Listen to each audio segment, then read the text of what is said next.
Wahabi, satu konspirasi Yahudi menjatuhkan Islam dari dalam.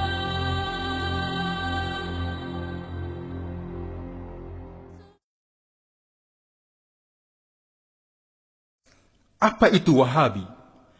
Wahabi merupakan satu fahaman yang diasaskan oleh Muhammad ibnu Abdul Wahhab. Fahaman ini dinisbahkan kepada nama bapaknya Abdul Wahhab sebagai Wahabi, tidak kepada namanya sendiri sebagai Muhammadi.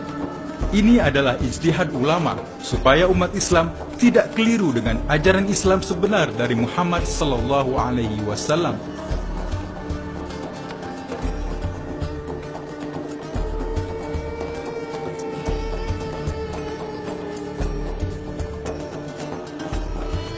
Muhammad ibnu Abdul Wahhab. Siapakah Muhammad ibnu Abdul Wahhab? 1793, lahir di kampung Ainiyah, Najd, Arab Saudi. Ibnu Abdul Wahhab adalah seorang yang lemah pikiran dan gagap. Ayah dan abangnya sendiri menganggap dia sebagai anak yang tidak siuman. Ibnu Abdul Wahhab sangat terpengaruh dengan ajaran Ibnu Taimiyah yang mengasaskan pahaman Mujassimah. Kemudian dia mengembara dan belajar di Basrah, berguru kepada Syekh Muhammad Al-Majmu'i. Syekh Muhammad Al-Majmu'i adalah Mr. Hamper, yaitu seorang orientalis dan agen Yahudi dari British. Dia adalah seorang pakar ilmu Islam berbahasa Arab, Turki, Parsi, dan telah lama mempelajari Islam di Turki dan Irak. Mr. Hamper merasuah Ibnu Abdul Wahhab dengan hadiah kawin mut'ah dua orang agen perempuan Yahudi yang menyamar sebagai muslimah. Ibnu Abdul Wahhab kawin mut'ah dengan Safia di Isfahan dan Asia di Siraj. Maka dengan mudah Yahudi mencatur Ibnu Abdul Wahhab semau-maunya mengajar aliran baru dalam Islam sesuai dengan perancangan Yahudi. Dengan ajaran baru itu, Ibnu Abdul Wahhab kembali ke kampungnya, namun ditentang dan diusir oleh bapaknya, seorang ulama Sunni.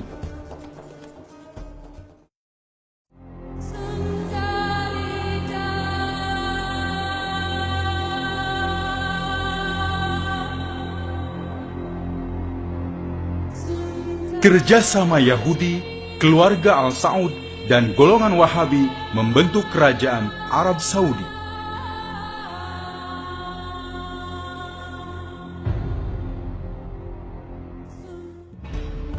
Setelah diusir oleh ayahnya, Muhammad ibnu Abdul Wahhab menyambung terus menyebarkan ajarannya itu ke seluruh Najd.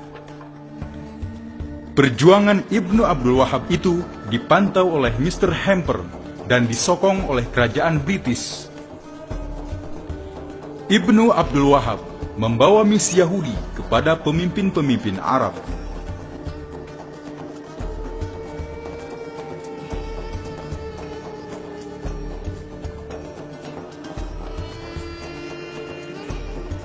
Pada tahun 1747, Ibnu Abdul Wahhab bertemu dengan Muhammad ibnu Saud. Dia adalah keturunan Yahudi yang menguasai kawasan Duriyah. Ibnu Saud bersetuju dengan tawaran itu. Maka bergabunglah Ibnu Abdul Wahhab dan Ibnu Al-Saud mengembangkan ajaran Wahabi. Di antara ajaran Wahabi ialah siapa yang tidak ikut Wahabi dianggap sesat, kafir, halal darah, dan hartanya dirampas. Dengan fatwa Wahabi ini, maka orang-orang yang tidak ikut ajaran Wahabi dibunuh dan hartanya dirampas. Kaum Wahabi melancarkan perang di dalam dan di luar wilayah Najd, seperti Yaman, Hijaz, daerah sekitar Syria, dan Irak. Mereka membantai 300 laki-laki di kampung Al-Fusul, di wilayah kota Al-Ahsa, dan merampas harta milik mereka. Pasukan Ibnu Saud dan Ibnu Abdul Wahhab itu terus melakukan kekejaman ke seluruh Arab. Siapa yang taat kepada ajarannya wajib berbaiat. Bila melawan, wajib dibunuh dan harta miliknya dirampas. Di antara umat Islam yang paling banyak dibunuh pasukan ini adalah keturunan Rasulullah Sallallahu Alaihi Wasallam. Namun, ada di antara keturunan Rasulullah Shallallahu Alaihi Wasallam yang sempat melarikan diri ke Malaysia dan Indonesia. Peninggalan Rasulullah Shallallahu Alaihi Wasallam dimusnahkan supaya umat Islam tidak lagi membesarkan Rasulullah Shallallahu Alaihi Wasallam dan keturunannya. Pada tahun 1793, Ibnu Abdul Wahab meninggal dunia. Namun ajaran Wahabi makin berkembang dengan sokongan keluarga Al-Saud dan British atau Yahudi. Dinasti Al-Saud dan golongan Wahabi terus meluaskan jajahannya hingga pada tahun 1912 berjaya menguasai seluruh Najd.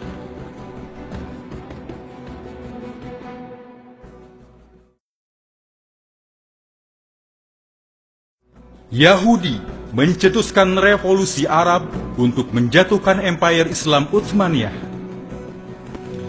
Ketika pemimpin Empire Utsmaniyah telah diserang oleh penyakit Al-Wahan, agenda Yahudi seterusnya ialah menghapuskan pemerintahan para syarif Mekah yang bertindak sebagai penjaga Haramain.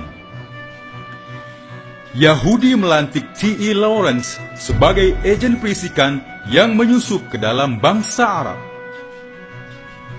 Lawrence adalah seorang saintis yang menguasai 6 bahasa utama dunia, termasuk bahasa Arab.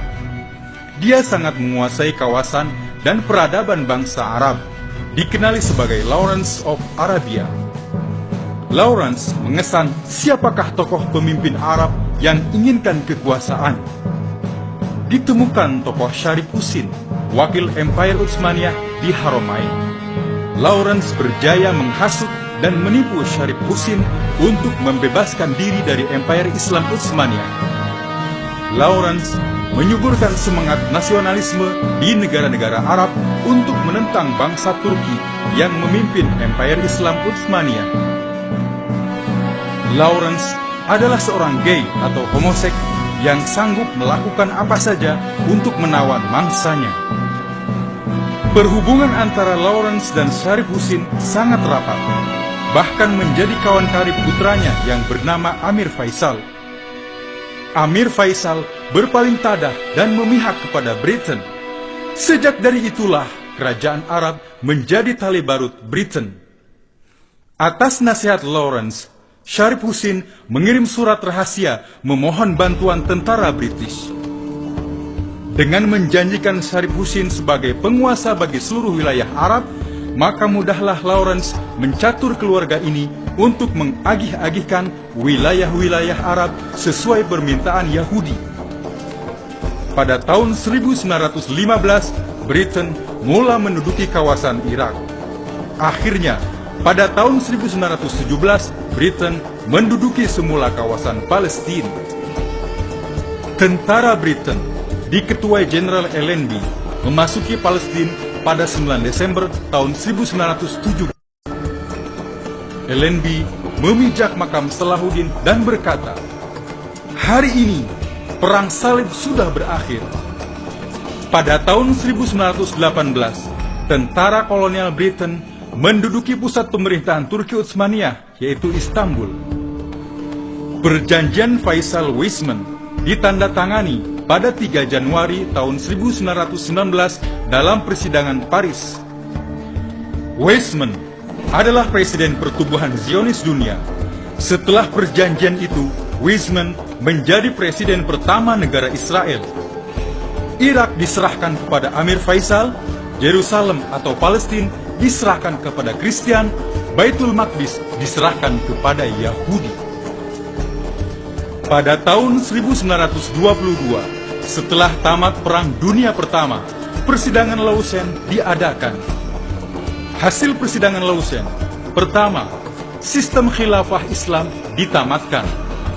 Kedua, khalifah dibuang ke luar negara.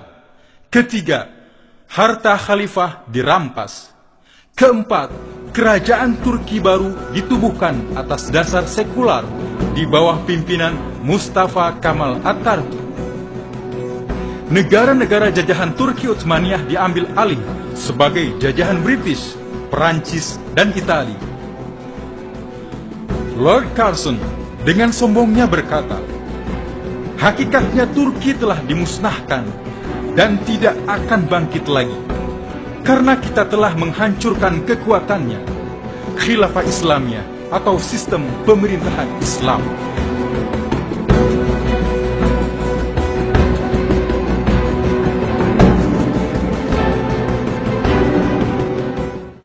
Yahudi melantik Saudi dan Wahabi sebagai penguasa Haramain. Setelah kejatuhan Empire Utsmaniyah, negara-negara kecil seperti Kuwait, Yaman, dan lain-lain diserahkan kepada kabilah-kabilah yang dipilih oleh Yahudi. Negara-negara kecil itu semua tertakluk pada penjajahan British, Prancis, dan Itali. Janjinya kepada Syarif Husin untuk mengangkatnya sebagai penguasa seluruh Arab hanyalah janji kosong. Syarif Husin hanya mendapatkan kerajaan Jordan yang kecil dan miskin. Balasan bagi pengkhianat Islam. Pada tahun 1925, keluarga Al Saud berjaya menawan kota suci Mekah daripada Syarif Husin. Pada 10 Januari tahun 1926, Abdullah Aziz Al Saud ditabalkan menjadi Raja Hijaz di Masjidil Haram, Mekah.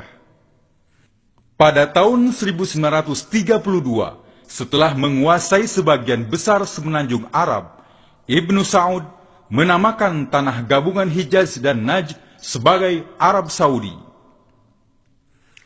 Abdullah Aziz Ibnu Saud kemudian menabalkan dirinya sebagai Raja Arab Saudi dengan sokongan pihak British.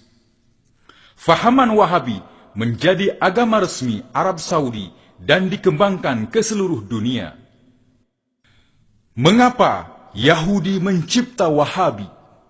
Pertama, Yahudi sangat faham bahwa kekuatan umat Islam adalah pada kekuatan ruhnya, yakni ruh yang sangat kenal, cinta dan takut kepada Allah Subhanahu wa Ta'ala.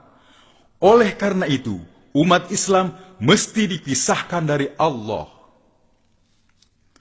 Yang kedua, Yahudi sangat faham bahwa kehebatan umat Islam karena berjaya menghubungkan kekuatan ruh dengan kehidupan lahir. Maka keyakinan akan adanya kuasa ruh dalam kehidupan lahir itu mesti dihapuskan. Yang ketiga, Yahudi sangat faham bahwa kunci kemenangan umat Islam adalah adanya bantuan gaib dari Allah. Maka Yahudi menghapuskan keyakinan kepada perkara gaib itu. Ulama sufi dan tarikat yang mempunyai karomah dikatakan sesat dan syirik. Yang keempat, Yahudi tahu bahwa kekuatan Islam adalah pada kecintaan umat kepada Rasulullah Sallallahu Alaihi Wasallam, Ahlul Bait dan para sahabat. Maka segala peninggalan atau amalan yang boleh menyuburkan kecintaan itu dimusnahkan dengan alasan bid'ah, khurafat, kultus, dan lain-lain alasan yang diada-adakan. Yang kelima, Yahudi sangat faham bahwa selemah-lemah umat Islam, mereka sangat fanatik kepada agama para ulama. Oleh karena itu, ulama baru dan Islam gaya baru mesti dicipta yang sesuai dengan agenda Yahudi itu. Yang keenam, untuk menguasai kota suci umat Islam Haramain, Yahudi tidak dapat menghancurkannya seperti tempat-tempat yang lain, karena ditakutkan umat Islam sedunia akan bangkit menentang Yahudi. Kejahatan Wahabi. Yang pertama, membuat fatwa. Setiap yang bid'ah itu sesat, dan yang sesat itu neraka. Yang kedua, membuat fatwa. Umat Islam yang tidak ikut ajarannya itu sesat, halal darah dan hartanya. Yang ketiga, membunuh keturunan Rasulullah Sallallahu Alaihi Wasallam. Yang keempat, menghukumkan sesat keturunan Rasulullah Sallallahu Alaihi Wasallam dan para sahabat yang utama. Yang kelima, menganggap alam roh itu tidak wujud. Yang keenam, menolak adanya hubungan antara alam lahir dan alam roh. Yang ketujuh, memusnahkan peninggalan baginda Rasulullah Sallallahu Alaihi Wasallam. Yang kedelapan, dalam mempelajari ilmu usuluddin atau tauhid, menganut fahaman Ibnu Taimiyah, menganggap Tuhan itu berjisim seperti makhluk atau mujassimah. Yang kesembilan, di dalam fikih dibenarkan menampal-nampal mazhab atau talfiq. Yang ke-10, mengambil sumber Al-Quran dan hadis tanpa ijma ulama dan kias. Yang ke-11, melarang keras umat Islam berdoa dengan tawasul atau perantaraan. Yang ke-12, melarang menziarahi kubur sekalipun makam Nabi. Yang ke-13, menghancurkan bangunan di atas tempat lahir Nabi di Suq Al-Lail. Yang ke-14, melarang memuji-muji Nabi seperti membaca qasidah, berzanji, burdah, tahlil, dan sebagainya. Yang ke-15, melarang umat Islam merayakan dan memperingati Maulidur Rasul, Isra Mi'raj, dan semua perayaan hari kebesaran Islam yang lain.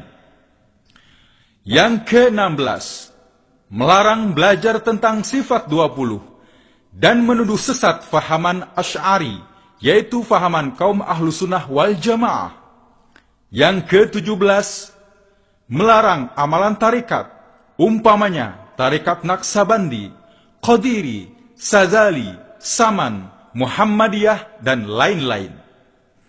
Yang ke-18, mengundang Amerika untuk mengeksploitasi kekayaan minyak di Timur Tengah. Yang ke-19, berkomplot dengan Amerika membina pangkalan tentara di Arab Saudi. Yang ke-20, meminta bantuan tentara bersekutu dalam Perang Teluk untuk menghancurkan Saddam. Yang ke-21, mencetuskan gerakan teroris seperti Al-Qaeda dan lain-lain untuk memburukkan image Islam. Yang ke-22, mengubah Arab menjadi negara Yahudi dan Haramain menjadi kota Yahudi. Dan lain-lain kejahatan yang merupakan konspirasi Yahudi untuk menghapuskan keyakinan dan kecintaan umat Islam kepada Allah dan Rasulullah Sallallahu Alaihi Wasallam, supaya umat Islam mengikut cara hidup Yahudi dan meninggalkan Tuhan Muhammad. Jelaslah bahwa tujuan Wahabi adalah mengajak umat Islam meninggalkan Allah dan Rasul dan mengikuti Yahudi. Wahabi adalah buatan Yahudi. Siapakah yang akan memerangi Wahabi? Wahai umat Islam seluruh dunia, setelah kita tahu rahasia ini, marilah kita perangi Wahabi dan Yahudi dengan langkah-langkah ini. Yang pertama, jangan sekali-kali terpengaruh dengan ajaran ini. Jaga diri dan keluarga Anda dari aliran ini. Yang kedua, berpegang teguhlah kepada ahli sunnah wal jamaah, Imam Abu Hasan al-Asy'ari dan Imam Abu Mansur al-Maturidi. Yang ketiga, kuatkan hubungan dengan Allah dan Rasulullah Sallallahu Alaihi Wasallam. Kuatkan hablum minallah dan hablum minan nas. Yang keempat, berfikih dengan salah satu mazhab yang empat, Syafi'i, Maliki, Hambali, atau Hanafi. Jangan dicampur-campur. Yang kelima, lawanlah hawa nafsu. Buang segala sifat jahat dalam diri kita dengan bertasawuf, berpandukan Imam Al-Ghazali. Yang keenam, amalkan wirid dan zikir secara berdisiplin dan istiqomah, atau amalkan tarikat yang ada mursyid. Yang ketujuh, jangan mudah terpancing dengan tawaran manis atau provokasi Wahabi. Yang kedelapan, jangan sekali-kali terlibat dengan gerakan militan atau teroris. Yang kesembilan, banyaklah bertaubat atas dosa-dosa sendiri dan dosa umat Islam. Yang kesepuluh, berdoalah kepada Allah agar segera